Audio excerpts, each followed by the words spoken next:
Hello, my name's Vanessa. I'm a light worker and I'm here to help.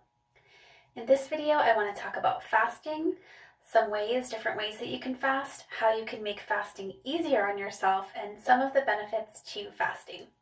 I'm a big fan of intermediate fasting. I have been doing so for 2 years now, and the changes in my life have been really dramatic and wonderful. So before I started intermediate fasting, I wasn't terribly overweight or anything like that. I've always had a good metabolism.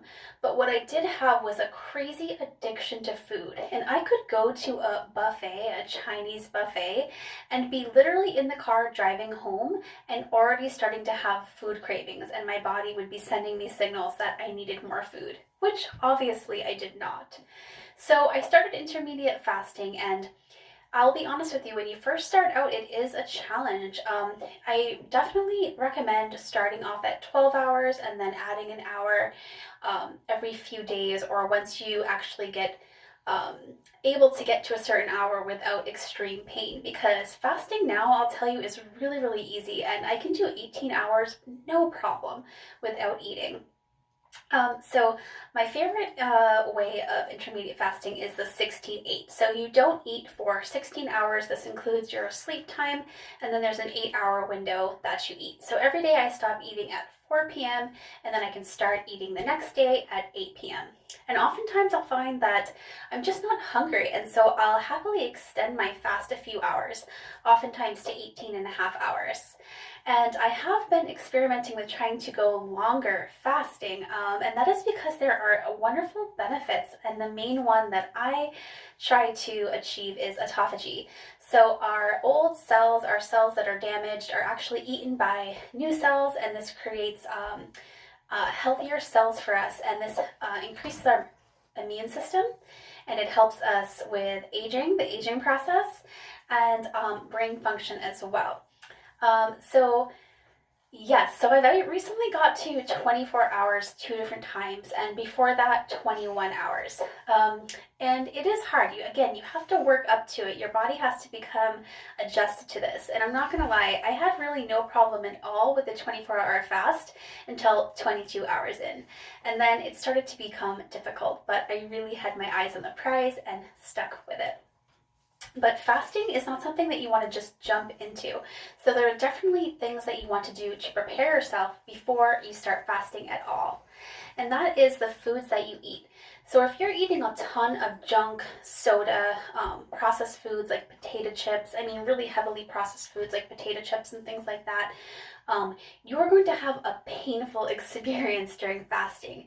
And on the flip side, if you eat a lot of whole foods, vegetables, potatoes, which are whole foods instead of some of your other damaging carbs like potato chips and things like that, you're going to have a much easier time fasting.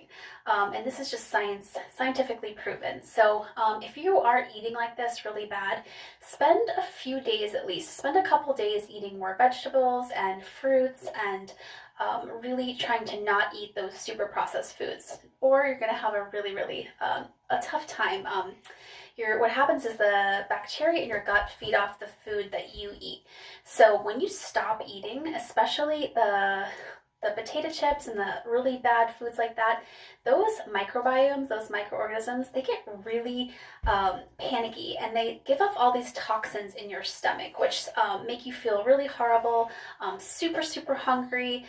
They send signals to the brain which make you angry and moody, and it's really not going to be good for you or anyone else around you. And the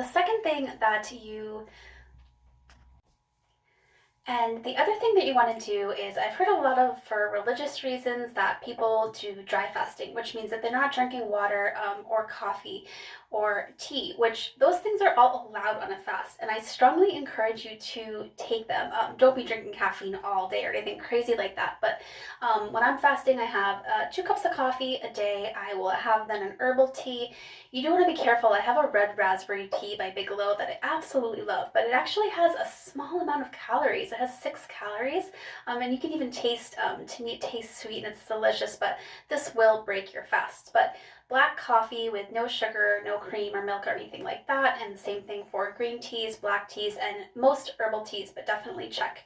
And water. These things are not going to break your fast, and these are going to make it a lot more pleasant for you to go through. And actually, scientific studies have proven that coffee and green tea, things like that, black tea, actually encourage the autophagy process, which is what we want. Is when those old cells are getting cleaned out by the stronger cells, raising our immunity. So, and I definitely encourage you to drink lots of water. Don't overdo it with the water because you don't want to cause any harm to yourself that way, but just be drinking liquids, be drinking water, coffee, black tea, and also activated charcoal. I started taking that recently, and I definitely find that it does help reduce the hunger pains. It supposedly binds toxins that those microbiome I was talking about release when they are agitated by not receiving food, and it's supposed to absorb some of that and take some of the painful experiences away from fasting.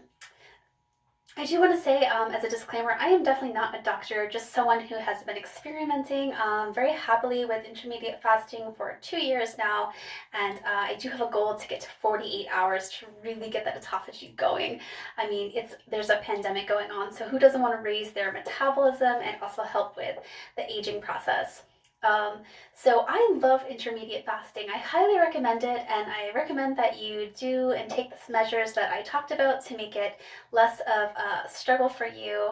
And I wish you luck. I thank you so much, and I can't wait to connect to you soon. Thank you.